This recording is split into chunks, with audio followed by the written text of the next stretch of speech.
Welcome to the Frugal Gardener's Homestead. I'm the Frugal Gardener. It's not yet spring, but spring is right around the corner. And this year, we're doing something different. I'm on the homestead now. I have more room to garden. And so I'm going to grow something new, something different. Some of these I've grown once or twice before, but I want you guys to give it a try. And in this series, yes, it's going to be a series, I want you to grow with me. So, in other words, I'm going to show you step by step what I do.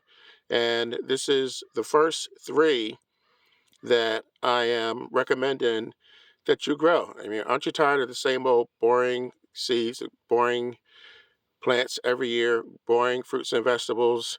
Everybody grows peppers, squash, tomatoes, cucumbers.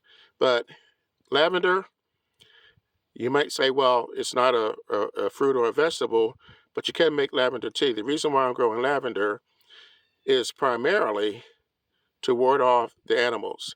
The deers don't like it. A lot of the animals don't like it. And if you intertwine your lavender in with some of your other plants, hopefully it will be a deterrent.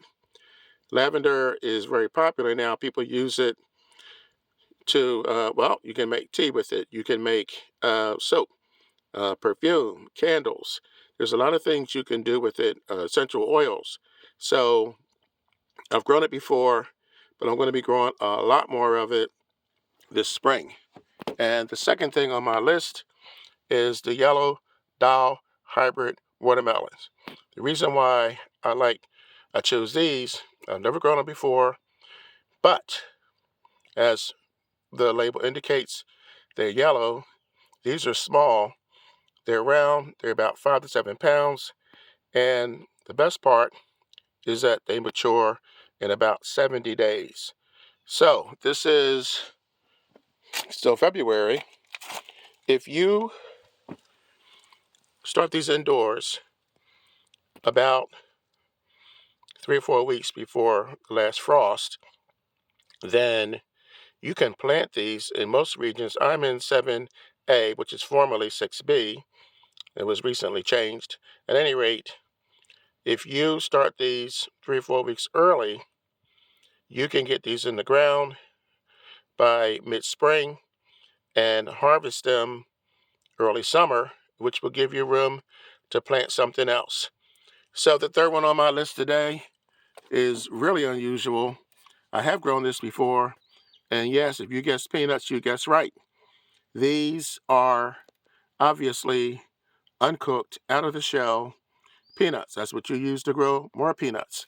So basically, those will go in the ground, and a lot of people are going to look at peanuts and say, well, I don't want to be bothered with peanuts. Why? Why do I grow peanuts? Well, I have a 8-year-old nephew who loves PB&J, and he also likes to garden. He has his own patch. So last year, was it last year? I believe it was year before last, I grew peanuts, and I did not grow enough to do what I wanted to do, but at any rate, I'm going to grow quite a bit. You see the size of this jar. I'm going to grow peanuts with my nephew, and when we harvest them, we're going to roast them and make peanut butter. All natural, no additives, no chemicals, no preservatives. It's a fun project for you and your children to do, or nieces, nephews, neighbors' kids. Doesn't really matter. It's just a fun project. So that's the third thing that's on my list. Um, Peanuts are unusual. The peanuts grow underground, and I'm going to walk you through it. Like I said, I grew peanuts 2 years ago.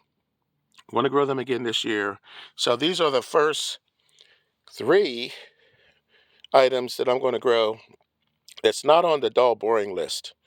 I don't expect you guys to grow all these because I got a couple more. Like I said, I have room now. You may not have room to grow all these. You might just pick one. But, spice your garden up this spring and summer. Try something new and different. And I'll be back in a couple of days with three more fairly new items or new items that I'm going to grow in my garden this year. So please subscribe and hit that notification button. I don't make really long videos. I've been at this for 6-7 years now, and I hope you guys enjoy these videos. And like I said, please subscribe, ring the bell, tell your friends, repost this video, because there's a lot more to come. I garden year round. I am the Frugal Gardener, and remember, when you grow your own food, you'll always know where it comes from. I'll catch you guys in a few days on the next video. Have a great day.